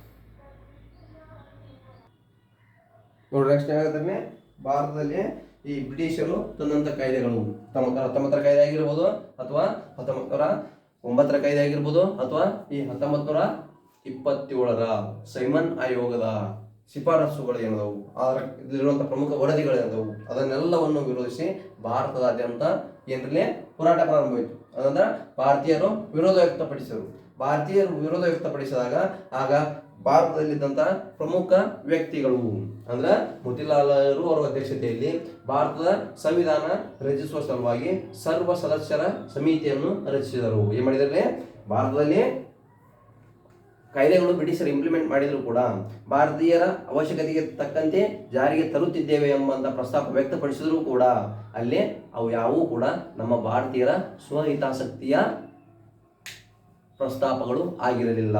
ಅಂದ್ರ ಭಾರತೀಯರ ಆರೈಕೆಗಳನ್ನ ಪೂರೈಸುವಂತವು ಆಗಿರಲಿಲ್ಲ, ಭಾರತೀಯರ ಹಿತಾಸಕ್ತಿಗಳನ್ನ ಪೂರ್ಣಗೊಳಿಸುವು ಆಗಿರಲಿಲ್ಲ. ಹಾಗಾಗಿ ಭಾರತದಲ್ಲಿ ಸ್ವ ಆಡಳಿತಕ್ಕೆ ಅಂದ್ರ ಡೊಮಿನಿಯನ್ ಗೌರ್ಮೆಂಟ್ ಮೇಜರ್ ಯಾರು ಬಯಸಿದ್ರು ಅಂತ ಹೇಳಬಹುದು. ಅಂದ್ರೆ these major acts implemented major requirement mandatory mention by the Nehru. ಅಂದ್ರೆ ಜವಾಹರ್ಲಾಲ್ ನೆಹರು ಅವರ ತಂದೆಯಾದಂಥ ಮೋತಿಲಾಲ್ ನೆಹರು ಅವರ ಅಧ್ಯಕ್ಷತೆಯಲ್ಲಿ ಏನು ಮಾಡಿದ್ರಿ, ಭಾರತದ ಸಂವಿಧಾನ ರಚಿಸುವ ಸಲುವಾಗಿ ಕೆಲವಷ್ಟು ಸರ್ವ ಸದಸ್ಯರು ಅಂದರೆ ಭಾರತದಲ್ಲಿರುವಂತಹ ಕಾಂಗ್ರೆಸ್ ಸದಸ್ಯರಾಗಿರ್ಬೋದು ಮತ್ತು ಭಾರತದಲ್ಲಿರುವಂತಹ ಕಾಂಗ್ರೆಸ್ಸೇತರ ಸದಸ್ಯರಾಗಿರ್ಬೋದು. ಕಾಂಗ್ರೆಸ್ಸೇತರ ಸದಸ್ಯರು ಅಂತಂದ್ರೆ ತೇಜ್ ಬಹದ್ದೂರ್ ಸಪ್ರು ಆಗಿರ್ಬೋದು ಮತ್ತು ಸುಭಾಷ್ ಚಂದ್ರ ಬೋಸ್ ಆಗಿರ್ಬೋದು, ಇನ್ನಿತರೆ ಪ್ರಮುಖ ವ್ಯಕ್ತಿಗಳು ಕೂಡಿಕೊಂಡು ಕೆಲವಿಷ್ಟು ತಮ್ಮ ಹಿತಾಸಕ್ತಿಗಳನ್ನ ಪೂರೈಕೆ ಮಾಡಬೇಕು. ನಮ್ಮ ಭಾರತದಲ್ಲಿ ಬ್ರಿಟಿಷರ ನಿಯಂತ್ರಣದಲ್ಲಿ ಇದ್ರೂ ಕೂಡ ನಮಗೆ ನಮ್ಮದೇ ಆದಂತಹ ಕೆಲವಿಷ್ಟು ಪ್ರಸ್ತಾಪಗಳದಾವು, ಅವನ್ನ ನೀವು ಪೂರೈಕೆ ಮಾಡಬೇಕಂತಂದು ಆ ಪ್ರಸ್ತಾಪಗಳನ್ನ ಬ್ರಿಟಿಷ್ ಸರ್ಕಾರದ ಮುಂದೆ ಪ್ರಸ್ತುತಪಡಿಸ್ತಾರೆ. ಹಾಗಾಗಿ ಆ ಪ್ರಸ್ತಾಪಗಳಲ್ಲಿರುವಂತಹ ಪ್ರಮುಖ ಅಂಶಗಳೇನಿದವು ಅಂದ್ರೆ ನೆಹರು ವರದಿಯಲ್ಲಿರುವಂತಹ ಶಿಫಾರಸುಗಳು.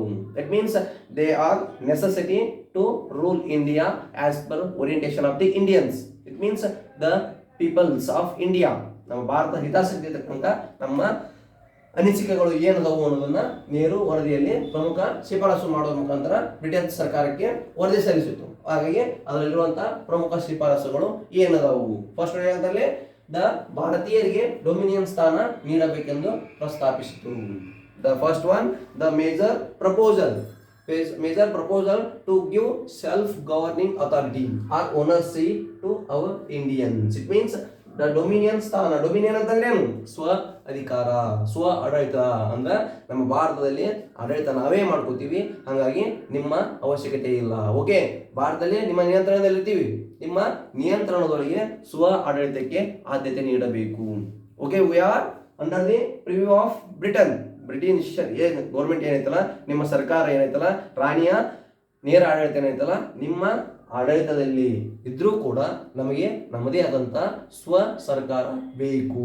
ಹಾಗಾಗಿ ನಮ್ಮ ಭಾರತದಲ್ಲಿ ಮೋತಿಲಾಲ್ ನೆಹರು ಅವರ ಅಧ್ಯಕ್ಷತೆಯಲ್ಲಿ ಏನ್ಲಿ ಬ್ರಿಟನ್ ಸರ್ಕಾರಕ್ಕೆ ಪ್ರಸ್ತಾಪ ಸಲ್ಲಿಸಿದ್ರು. ಏನ್ ಪ್ರಸ್ತಾಪ ಸಲ್ಲಿಸ್ತಾರಲ್ಲಿ?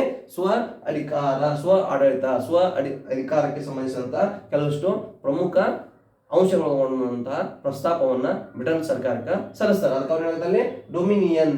ಇಟ್ ಮೀನ್ಸ್ ಸೆಲ್ಫ್ ರೂಲ್ ಅಂದ್ರೆ ಸ್ವ ಆಡಳಿತ, self rule or self ruling authority or ownership mandatory presented by our Indians on behalf of the Britain government. British ಸರ್ಕಾರದ ವಿರುದ್ಧ ಪ್ರಸ್ತಾಪ ಸಲ್ಲಿಸ್ತಾರ. ಇದು ಒಂದು ಪ್ರಮುಖವಾದಂತಹ ಅಂಶ ಅಂತ ಹೇಳ್ಬೋದು. ಯಾಕಂತಂದ್ರೆ ಇಲ್ಲಿ ಭಾರತದಲ್ಲಿ ಬ್ರಿಟಿಷರ ನಿಯಂತ್ರಣದಲ್ಲಿ ನಾವು ಅದೀವಂದ್ರೂ ಕೂಡ ನಮಗೆ ಸ್ವತಂತ್ರವಾದಂತಹ ಪ್ರಮುಖವಾದಂತಹ ಆಯ್ಕೆಗಳು, ಸ್ವತಂತ್ರವಾದಂತಹ ಆಡಳಿತ ವ್ಯವಸ್ಥೆಗಳು ನಮಗೆ ಇದ್ದಿದ್ದಿಲ್ಲ. ಹಾಗಾಗಿ it has necessary dominion government. It means ಏನ್ ಡೊಮಿನಿಯನ್ ಗೌರ್ಮೆಂಟ್ ಅಂತಂದ್ರೆ ಮೊದಲೇದಾಗಿ ಡೊಮಿನಿಯನ್ ಗೌರ್ಮೆಂಟ್ ಅಂದ್ರೆ ಏನು? It means self ruling authority, self ruling ownership. ಇದು ಬೇಕು ನಮಗ ಅಂತ ಪ್ರಸ್ತಾಪ ಮಾಡಿದ್ರು. ಇದರಲ್ಲಿ ನೆಹರು ವರದಿಯ ಪ್ರಮುಖ ಶಿಫಾರಸುಗಳಲ್ಲಿ. ನೆಕ್ಸ್ಟ್ ಒನ್, ಅಲ್ಪಸಂಖ್ಯಾತರಿಗೆ ಕೆಲವು ಸ್ಥಾನಗಳನ್ನು ಮೀಸಲು ನೀಡಬೇಕು. ಏನಂದ್ರೆ ಅಲ್ಪಸಂಖ್ಯಾತರಿಗೆ ಸ್ಥಾನಗಳ ಮೀಸಲು ನೀಡಬೇಕು ಮತ್ತು ಅವರ ಧಾರ್ಮಿಕ ಸಾಂಸ್ಕೃತಿಕ ಹಕ್ಕುಗಳಿಗೆ ರಕ್ಷಣೆ ನೀಡಬೇಕೆಂದು ಈ ಆಯೋಗ ಪ್ರಸ್ತಾಪಿಸಿತು. ಅಂದ್ರ ಏನ್ರಿ ಮೋತಿಲಾಲ್ ನೆಹರು ವರದಿ ಏನೈತಲ್ಲ, ಈ ಮೋತಿಲಾಲ್ ನೆಹರು ವರದಿಯ ಶಿಫಾರಸುಗಳನ್ನ ಸರ್ವಪಕ್ಷದ ವರದಿ ಅಂತ ಕೂಡ ಕರೀತಾರೆ. ಯಾಕೆ ಸರ್ವಪಕ್ಷದ ವರದಿ ಅಂತ ಕರೀತಾರೆ? ಇಲ್ಲಿ ಸರ್ವಪಕ್ಷದ ವರದಿ. ಯಾಕೆ ಇದನ್ನ ಸರ್ವಪಕ್ಷದ ವರದಿ ಅಂತ ಕರೀತಾರೆ? ಅಂದ್ರ ಭಾರತದಲ್ಲಿರುವಂತ ಕಾಂಗ್ರೆಸ್ನಲ್ಲಿರುವಂತ ಎಲ್ಲ ಸದಸ್ಯರ ಒಪ್ಪಿಗೆ ಇರ್ತೈತಿ ಮತ್ತು ಕಾಂಗ್ರೆಸ್ಸೇತರ ಸದಸ್ಯರ ಒಪ್ಪಿಗೆನೂ ಇರ್ತೈತಿ. ಹಾಗಾಗಿ ಇದನ್ನ ಸರ್ವಪಕ್ಷದ ವರದಿ, ಸರ್ವಪಕ್ಷದ ಶಿಫಾರಸನ್ನು ಒಳಗೊಂಡಂತ ಅಂಶಗಳ ವರದಿ ಅಂತಲೂ ಕೂಡ ಕರೀತಾರೆ. ಅದಕ್ಕಾಗಿ ಏನಾಗತ್ತಲ್ಲಿ ಅಲ್ಪಸಂಖ್ಯಾತರು, ದೋಸ್ ಹೂ ಆರ್ ಮೈನಾರಿಟೀಸ್. ಅದಕ್ಕೆ ಏನಾಗತ್ತಲ್ಲಿ proposal given certain seats to the minorities and also the major important activity protect their culture and religious rights. ಅದಕ್ಕಾಗಿ ಹೇಳಕತ್ತಲ್ಲಿ there is a certain rights are necessary to the minority, certain seats are necessary to the minority and also protect their culture and their religious rights. ಅವರ ಕೊಟ್ಟಂತ ಮೀಸಲು ಸ್ಥಾನಗಳು ಅಷ್ಟೇ ಅಲ್ಲದೆ ಅಲ್ಪಸಂಖ್ಯಾತರಿಗೆ ಏನು ಕೊಟ್ಟಿವಿ? ಕೆಲವು ಮೀಸಲು ಸ್ಥಾನಗಳು ಅದಾವು. ಆ ಮೀಸಲು ಸ್ಥಾನಗಳನ್ನು ಅಷ್ಟೇ ಅಲ್ಲದೆ ಅವರಿಗೆ ಇದ್ದಂತ ಧಾರ್ಮಿಕ ಆಚರಣೆ ಆಗಿರ್ಬೋದು, ಅವರಿಗೆ ಕೊಟ್ಟಂತ ಸಾಂಸ್ಕೃತಿಕ ಹಕ್ಕುಗಳ ಆಚರಣೆ ಆಗಿರ್ಬೋದು, ಅವೆಲ್ಲವುಗಳಿಗೆ ರಕ್ಷಣೆ ನೀಡಬೇಕಂತಂದು ಪ್ರಸ್ತಾಪ ಈ ನೆಹರು ವರದಿ ಮಾಡಿತು ಅಂತ ಹೇಳ್ಬೋದು. That's why this is one of the important information by this proposal. It means Nehru report, Nehru ವರದಿಯಲ್ಲಿದ್ದಂತ ಪ್ರಮುಖ ಅಂಶ ಅಂತ ಹೇಳ್ಬೋದು. ನೆಕ್ಸ್ಟ್ ಒನ್, ಅಲ್ಪಸಂಖ್ಯಾತರಿಗೆ ಮೀಸಲು ಸ್ಥಾನಗಳಲ್ಲಿ ಜಂಟಿ ಮತದಾನ. This is mandatory, this is important. ಅದಕ್ಕೆ ಏನಾಗುತ್ತೆ? ದೇರ್ ಇಸ್ ಅ ಜಂಟಿ ಮತದಾನ ವ್ಯವಸ್ಥೆ ಎಲ್ಲಿ ಅಂತ್ರಿ ಅಲ್ಪಸಂಖ್ಯಾತರ ಮೀಸಲು ಸ್ಥಾನಗಳಲ್ಲಿ ಜಂಟಿ ಮತದಾನ ವ್ಯವಸ್ಥೆಗೆ ಆದ್ಯತೆ ನೀಡಬೇಕೆಂದು ಪ್ರಸ್ತಾಪಿಸಿತು. ಈ ನೆಹರು ವರದಿ ಏನ್ ಮಾಡ್ತಂದ್ರೆ it has propose to give priority to the joint voting system in minority reserve seats also. ಅಂದ್ರ ಅಲ್ಪಸಂಖ್ಯಾತರಿಗೆ ಮೀಸಲಿಟ್ಟಂತ ಸ್ಥಾನಗಳಲ್ಲಿ ಆ ಸ್ಥಾನಗಳು ಅಲ್ಪಸಂಖ್ಯಾತರಿಗೆ ಇರಲಿ, ಆ ಸ್ಥಾನಗಳು ಅಲ್ಪಸಂಖ್ಯಾತರಿಗೆ ಇದ್ರೂ ಕೂಡ ಅದರಲ್ಲಿ ವೋಟ್ ಮಾಡುವಂತ ಪ್ರಮುಖ ಅವಕಾಶಗಳನ್ನ ಎಲ್ಲ ಸಮುದಾಯಗಳಿಗೆ ಒದಗಿಸಿಕೊಡ್ರಿ. ಅದಕ್ಕೆ ಹೇಳೋದ್ರಲ್ಲಿ ಅಲ್ಪಸಂಖ್ಯಾತ ಮೀಸಲು ಸ್ಥಾನಗಳಲ್ಲಿ ಜಂಟಿ ಮತದಾನ ವ್ಯವಸ್ಥೆ ಅಂದ್ರೆ ಹೇಳಿ okay the major seat has to be reserve for the it may be Muslim or it may be Christian or it may be whatever, ಯಾವುದೇ ಒಂದು ಸಮುದಾಯಕ್ಕೆ ಮೀಸಲು ಐತಿ ಇರ್ಲಕ್ಕ ಆ ಸೀಟನ್ನು ಅವರಿಗೆ ರಿಸರ್ವ್ ಆಗಿಡ್ರಿ. ಬಟ್ ಅಲ್ಲಿ ವೋಟ್ ಮಾಡುವ ಪ್ರಕ್ರಿಯೆಯನ್ನ ಆ ಸಮುದಾಯದ ವ್ಯಕ್ತಿಗಳಿಗೆ ಅಷ್ಟೇ ಅಲ್ಲದೆ ಇತರ ಎಲ್ಲ ಭಾರತದಲ್ಲಿರುವಂತಹ ಸಮುದಾಯಗಳಿಗೆ ಪ್ರಾಧಾನ್ಯತೆ ನೀಡ್ರಿ ಅಂತ ಹೇಳಿದ್ರು. ಅದಕ್ಕೆ ಏನಾಗುತ್ತೆ given priority to the joint voting system.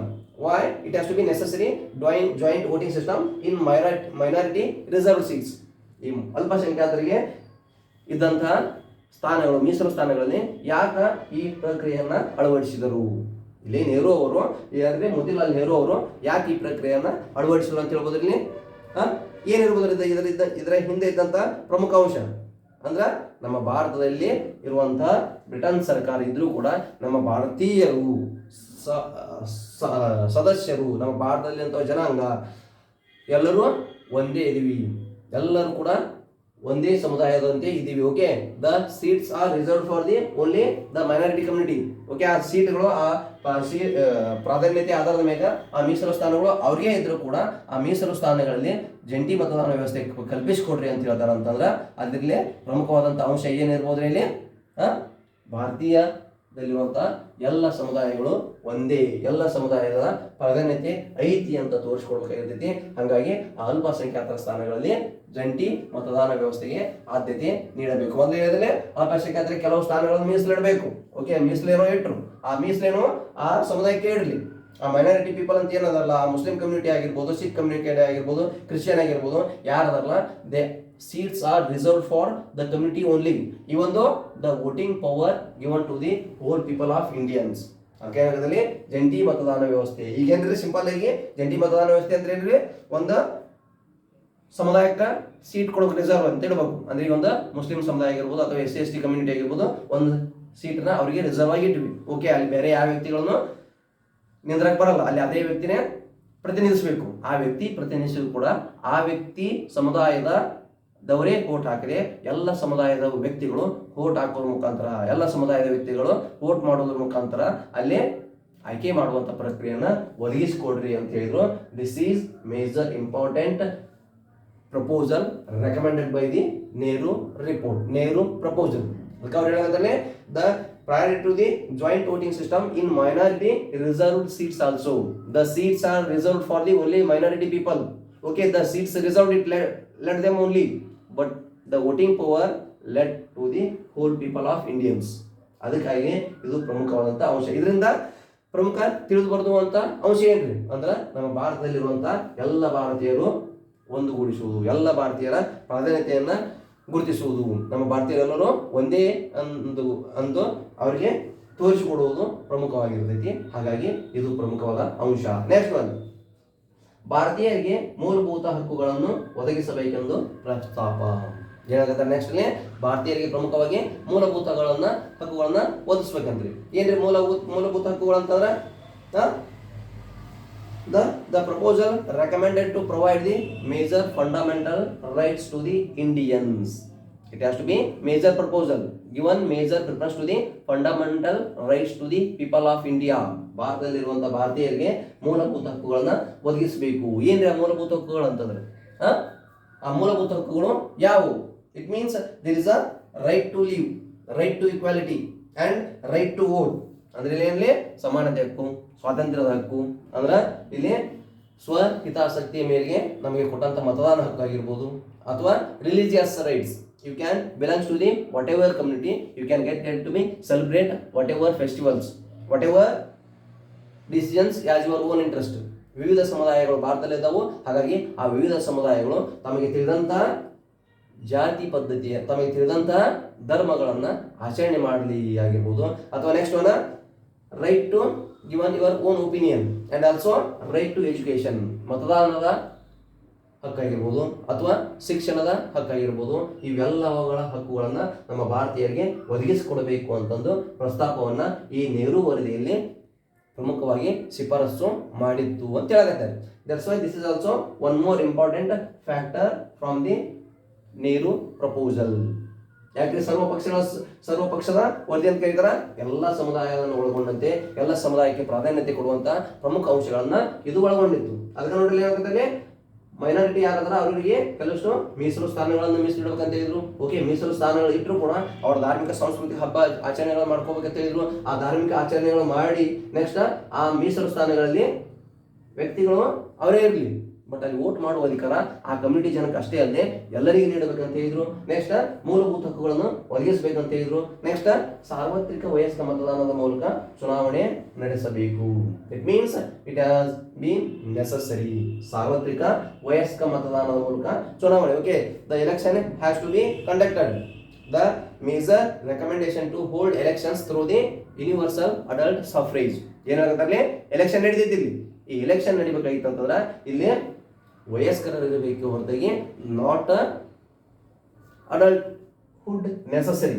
ಅದಕ್ಕೆ ಅವ್ರು ಏನಾಗುತ್ತೆ, elections through the universal adult suffrage ಅಂದ್ರೆ ಯಾರು ಪ್ರೌಢ ವ್ಯವಸ್ಥೆ ಹೊಂದಿದಂತ ವ್ಯಕ್ತಿಗಳು ಇರ್ತಾರ ಅವರು ಏನಕ್ಕೆ ಚುನಾವಣೆಯಲ್ಲಿ ಮತದಾನ ಮಾಡುವ ಪ್ರಕ್ರಿಯೆಯನ್ನ ಅಳವಡಿಸಿಕೊಡಬೇಕು ಅಂತ ಇದನ್ನು ಹೇಳಿದ್ರು. That's why this is also one more important proposal, one more important objective from the Nehru proposal. ಅಂದ್ರೆ ನೆಹರು ವರದಿಯಲ್ಲಿ ಇದು ಕೂಡ ಒಂದು ಪ್ರಮುಖವಾದಂತ ಅಂಶ ಅಂತ ಹೇಳ್ಬೋದು. ಓಕೆ, ನೆಕ್ಸ್ಟ್ ಒನ್, ರಾಜ್ಯಪಾಲರು ಕಾರ್ಯಕಾರಿ ಮಂಡಳಿಯ ಸಲಹೆ ಮೇರೆಗೆ ಕಾರ್ಯನಿರ್ವಹಿಸಬೇಕೆಂದು ಪ್ರಸ್ತಾಪ.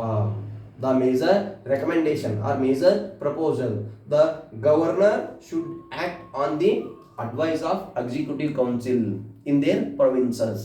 ಆ ಪ್ರಾಂತ್ಯದಲ್ಲಿ ರಾಜ್ಯಪಾಲರದರ, ಆ ರಾಜ್ಯಪಾಲರು ಏನಾದ್ರು ತಮ್ಮ ಅಧಿಕಾರ ಆಚರಣೆ ಮಾಡ್ಬೇಕಾಗಿತ್ತಂತಂದ್ರೆ, ಅಧಿಕಾರ ಚಲಾಯಿಸಬೇಕಾಗಿತ್ತಂತಂದ್ರೆ ತಮ್ಮ ಸ್ವಹಿತಾಸಕ್ತಿ ಮೇರೆಗೆ ಅಲ್ಲ, ಕಾರ್ಯಕಾರಿ ಮಂಡಳಿ there is a executive council has recommended in that places by the major idea given by the executive council.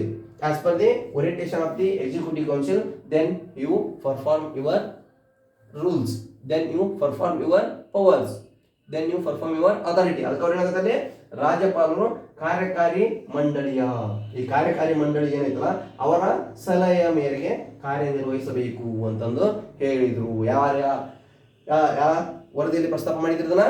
Nehru ವರದಿಯಲ್ಲಿ ಅಂತ ಹೇಳ್ಬೋದು. ಓಕೆ, ನೆಕ್ಸ್ಟ್ ಒನ್, ಭಾಷಾವಾರು ಪ್ರಾಂತ್ಯಗಳ ರಚನೆಗೆ ಪ್ರಸ್ತಾಪ.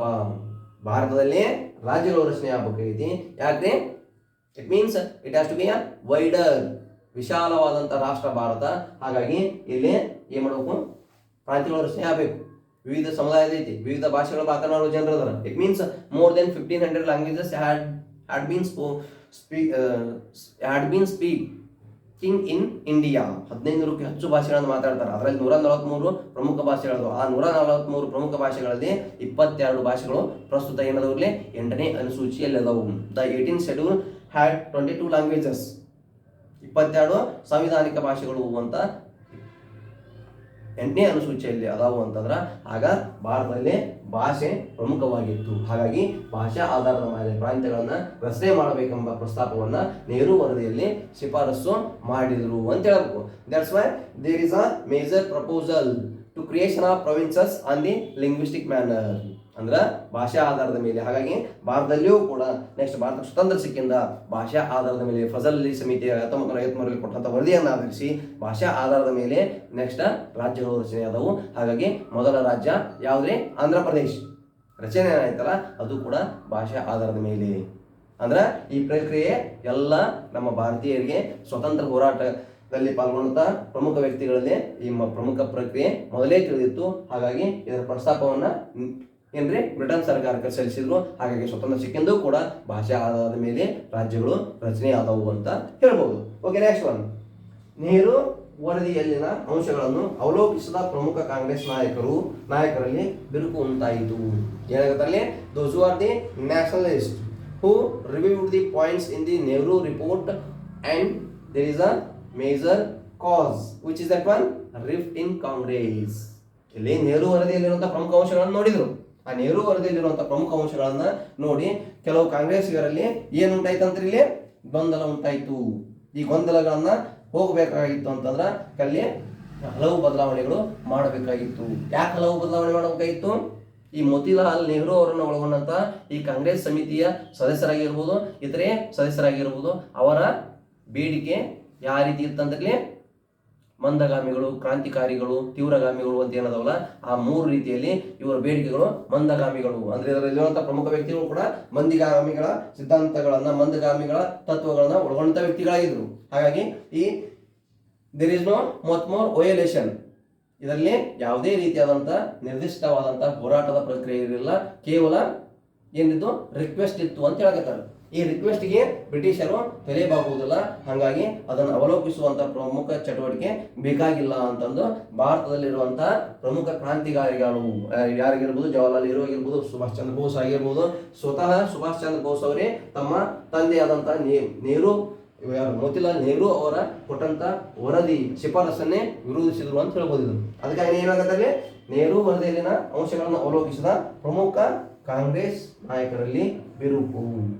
ಇವರು ವರದಿಗಳೆಂದು ರಿಕ್ವೆಸ್ಟ್ ಇದ್ದು ರೀ, but their activity revolutionary manner. ಅಂದ್ರೆ ಇವ್ರಿಗೆ ಬ್ರಿಟಿಷರಿಗೆ ನೀವು ಈ ರೀತಿಯಾದಂತಹ ಏನ್ರಿ ಪ್ರಸ್ತಾಪ ಪಡಿಸಿದ ನಮಗ ಭಾರತಕ್ಕೆ ಸ್ವತಂತ್ರ ಸಿಗೋದಿಲ್ಲ, ಭಾರತದ ಸ್ವಾಡಳಿತಕ್ಕೆ ಬ್ರಿಟಿಷರು ಅವರು ಅವಕಾಶನೂ ಕೂಡ ಒದಗಿಸಿಕೊಡಲ್ಲ, ಹಾಗಾಗಿ ನಮಗೆ ಈ ರೀತಿಯಾದಂತಹ ಬೇಡಿಕೆ ಅವಶ್ಯಕತೆ ಇಲ್ಲ, ಅದನ್ನ ಏನ್ ಮಾಡ್ಬೇಕಂತ ಹೇಳಿದ್ರು, ಡಿಫ್ರೆಂಟ್ ಆಗಿ ಬ್ರಿಟಿಷರನ್ನ ವಿರೋಧಿಸಬೇಕು, ಬ್ರಿಟಿಷರ ಆಡಳಿತ ಪ್ರಕ್ರಿಯೆಗಳನ್ನ ವಿರೋಧಿಸಿ ಭಾರತದಾದ್ಯಂತ ಹರತಾರಗಳನ್ನ ವ್ಯಕ್ತಪಡಿಸಬೇಕಂತಂದು ಇಲ್ಲಿ ಪ್ರಮುಖವಾದಂತಹ ಚಟುವಟಿಕೆಗಳನ್ನ ಕೈಗೊಂಡ್ರು ಅಂತ ಹೇಳ್ಬೋದು. ಅದಕ್ಕಾಗಿ ಏನಾಗತ್ತಲ್ಲಿ ನೆಹರು ವರದಿಯಲ್ಲಿ ಅನ್ನಂತ ಅಂಶಗಳನ್ನ ಅವಲೋಕಿಸಿದಂತ ಭಾರತೀಯ ಕಾಂಗ್ರೆಸ್ನಲ್ಲಿ ಬಿರುಕುಂಟಾಯಿತು ಅಂತ. ಭಾರತೀಯ ಕಾಂಗ್ರೆಸ್ನ ಪ್ರಮುಖ ವ್ಯಕ್ತಿಗಳು ಯಾರ್ರಿ? ಅವರೇ ಮಂದಗಾಮಿಗಳು, ಕ್ರಾಂತಿಕಾರಿಗಳು ಏನದಲ್ಲ ಅವರೇ. ಅವರಲ್ಲಿ ಬಿರುಕು ಯಾಕೆ ಉಂಟಾಯ್ತ್ರಿ? ಈ ಪೂರ್ಣ ಸ್ವರಾಜ್ಯದ ಘೋಷಣೆಗಾಗಿ ಜವಾಹರ್ಲಾಲ್ ನೆಹರು ಆಗಿರ್ಬೋದು, ಈ ಕಡೆ ನೆಕ್ಸ್ಟ್ ಸುಭಾಷ್ ಚಂದ್ರ ಬೋಸ್ ಆಗಿರ್ಬೋದು, ಹಲವು ಜನರು ಹೋರಾಟ ಮಾಡಕತ್ತಿರ.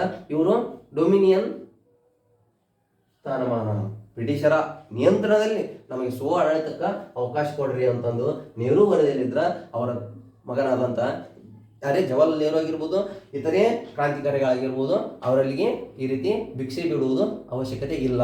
ನಮ್ಮ ದೇಶದಲ್ಲಿ ಆಡಳಿತ ಮಾಡಾಕ ನಾವೇ ಸ್ವಹಿತಾಸಕ್ತರು, ಹಾಗಾಗಿ ಪೂರ್ಣ ಸ್ವರಾಜ್ಯಕ್ಕಾಗಿ ಆಗ್ರಹಿಸುತ್ತಾರೆ. ಆ ಪೂರ್ಣ ಸ್ವರಾಜ್ಯದ ಘೋಷಣೆಯನ್ನ ಭಾರತದಾದ್ಯಂತ ಪಸರಿಸುತ್ತಾರೆ. ಈ ಪೂರ್ಣ ಸ್ವರಾಜ್ಯದ ಘೋಷಣೆಗೆ ಬ್ರಿಟಿಷರು ಕೊಡದಿದ್ದಾಗ ಬ್ರಿಟಿಷರು ಮತ್ತು ನಮ್ಮ ಭಾರತೀಯ ಕ್ರಾಂತಿಕಾರಿಗಳಲ್ಲಿ ವಿವಿಧ ರೀತಿಯಾದಂಥ ಧ್ವಂಸದ ಚಟುವಟಿಕೆಗಳು ಅಂದ್ರೆ ವಿವಿಧ ರೀತಿಯಾದಂಥ ಡಿಫ್ರೆಂಟ್ ಆಗಿ ಏನ್ರಿ ಹೋರಾಟ ನಡೀತಾವೆ. ಹಾಗಾಗಿ ಇದರಲ್ಲಿ ಮಧ್ಯ ಪ್ರವೇಶಿಸಿದಂಥ ಮಹಾತ್ಮ ಗಾಂಧೀಜಿಯವರು ಪ್ರಸ್ತಾಪ ಪಡಿಸ್ತಾರೆ. ಏನ ಪ್ರಸ್ತಾಪ ಪಡಿಸ್ತಾರೆ? ಓಕೆ, ಒಂದು ವೇಳೆ ಅವಕಾಶ ಕೊಡೋಣ ಅವರಿಗೂ, ಅವರು ಸ್ವಹಿತಾಸಕ್ತಿ ಮೇರೆಗೆ ಅವರೇ ನಮಗೆ ಅಧಿಕಾರ ಚಲಾಯಿಸುತ್ತಾ ನಮಗೆ ಸ್ವತಂತ್ರಕ್ಕೆ ನಮಗ ಅವಕಾಶ ಕೊಟ್ರ ಓಕೆ, ಇಲ್ಲ ಅಂದ್ರ ನಮ್ಮ ಮುಂದಿನ ಪ್ರಕ್ರಿಯೆಗಳನ್ನ ಜರುಗಿಸೋಣ ಅಂತಂದು ಇಲ್ಲಿ ಮಧ್ಯೆ ಬಂದಂತ ಯಾರು ಮಹಾತ್ಮ ಗಾಂಧೀಜಿಯವರು ಹೇಳ್ತಾರೆ. ಏನ್ ಮಧ್ಯೆ ಪ್ರವೇಶಿಸಿ ಬ್ರಿಟಿಷರು ಸರ್ಕಾರ 1929 ಒಳಗೆ ನಮಗೆ ಯಾವ್ದ್ರಿ ಡೊಮಿನಿಯನ್ ಅಧಿಕಾರದ ಘೋಷಣೆ ಕೂಗುದಿದ್ರ, ಡೊಮಿನಿಯನ್ ಸರ್ಕಾರ ಅಧಿಕಾರ ಚಲಾವಣೆಗೆ ನಮಗೆ ಪ್ರಸ್ತಾಪ ಮಾಡಿದಂಥ ಪ್ರಸ್ತಾಪಕ್ಕೆ ಅವರು ವಿರೋಧಿಸಿದ್ರಂತಂದ್ರ ಏನ್ ಮಾಡ್ಬೇಕಂತ ಹೇಳಿದ್ರಿ, 1929 ಅಂತ್ಯದ ಒಳಗೆ ನಾವು ಭಾರತದಾದ್ಯಂತ ಬ್ರಿಟಿಷರ ಅಧಿಕಾರದ ವಿರುದ್ಧ ಹೋರಾಟ ಮಾಡ್ತೀವಿ ಅಂತಂದ ಪ್ರಸ್ತಾಪವನ್ನ ಇಲ್ಲಿ ಮಂದಗಾಮಿಗಳಿರ್ಬೋದು ಅಥವಾ ಕ್ರಾಂತಿಕಾರಿಗಳಿಗೆ ಸಮಾಧಾನ ಪಡಿಸುವಂತ ಪ್ರಕ್ರಿಯೆಯನ್ನ ಮಾಡ್ತಾರ.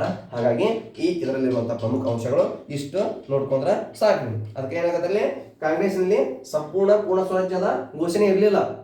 It means there is a rigidity between those who are the moderates and those who are the revolutionaries, or it may be ಯಾರು moderates ಯಾರು ಬರ್ತಾರ ಅಂತೀರಿ, ಮಂದಗಾಮಿ ತೀವ್ರಗಾಮಿಗಳು, ಇವರೆಲ್ಲರಿಗೂ ಕೂಡ ದ್ವಂದ್ವ ಯಾಕೆ ಉಂಟಾಗೈತೆ ಅಂತಂದ್ರೆ ಇದರಲ್ಲಿದ್ದಂತಹ ಪ್ರಮುಖ ಪ್ರಸ್ತಾಪಗಳು ಇವು ಸಮಾಧಾನಕರ ಪ್ರಸ್ತಾಪಗಳಾಗಿರ್ತಾರೆ. ಬಟ್ ಅವರು ಉಳಿದಂತ ಕಾಂಗ್ರೆಸ್ನ ನಾಯಕರು ಏನಾಗಿರ್ತಾರಲಿ ಇವರಿಗೆ ನಮ್ಮ ಭಾರತ ದೇಶದಲ್ಲಿ ನಮ್ಮ ಭಾರತದ ರಕ್ಷಣೆಗೆ ನಾವು ಬ್ರಿಟಿಷರಲ್ಲಿ ಇಷ್ಟೊಂದು ಸನ್ಮಾರ್ಗದಲ್ಲಿ ಸೂಕ್ತ ರೀತಿಯಲ್ಲಿ ಬೇಡಿಕೆ ಸಲ್ಲಿಸುವುದು ಅವಶ್ಯಕತೆ ಇಲ್ಲ ಅಂತಂದು ಹೇಳ್ತಾರ.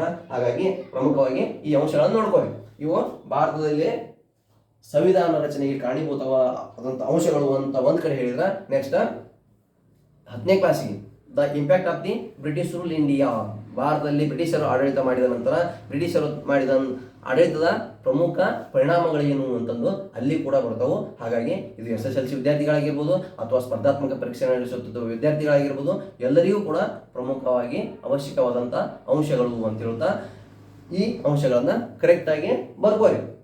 ಇಲ್ಲಿ ಕೆಲವು ಅಂಶಗಳನ್ನ ಬರ್ದಿಲ್ಲ ಆದ್ರೂ ಕೂಡ ಎಕ್ಸ್ಪ್ಲೇನ್ ಮಾಡಿರ್ತೀನಿ. ಯಾಕ್ರೆ ಅಂದ್ರೆ ಇಲ್ಲಿ ಯಾರು ಅಧ್ಯಕ್ಷತೆಯಲ್ಲಿ ಮಾಡಿದ್ರು, ನೆಕ್ಸ್ಟ್ ಇದರಲ್ಲಿ ಯಾರ್ಯಾರಿದ್ರು ಅಂತಂದು ಹೇಳ್ತೀನಲ್ಲ, ಅವನು ಕೂಡ ಬರ್ಕೋರಿ. ಇಲ್ಲಿ ಪ್ರಮುಖ ಶಿಫಾರಸುಗಳು ಏನದೋ ಅಷ್ಟೇ ಹೇಳಿ ನಾನು. ನೆಕ್ಸ್ಟ್ ಅದು ಅಷ್ಟೇ ಅಲ್ಲದೆ sometimes I had given few oral opinions, ಕೆಲವಷ್ಟು ಅಂಶಗಳನ್ನ ಜನರಲ್ ಆಗಿ ಬರೀ ಡಿಸ್ಕಸ್ ಮಾಡಿರ್ತೀನಿ, ಇಲ್ಲಿ ಬರ್ದಿರೋದಿಲ್ಲ. ಹಾಗಾಗಿ ಅವನು ಕೂಡ ಬರ್ಕೋರಿ. ಅವು ಕೂಡ ಅವಶ್ಯಕವಾದಂಥ ಅಂಶಗಳು. ಅದು ಯಾವುದಕ್ಕೆ? ಸ್ಪರ್ಧಾತ್ಮಕ ಪರೀಕ್ಷೆಗಳಿಗೆ. ಓಕೆ, ಈ ದಿನ ಇಷ್ಟು ಪ್ರಮುಖವಾದಂಥ ಮಾಹಿತಿಗಳು ಸಾಕು. ಉಳಿದ ವಿಷಯಗಳನ್ನ ಮುಂದಿನ ತರಗತಿಯಲ್ಲಿ ಮುಂದುವರ್ಸೋಣ. Thank you, one and all.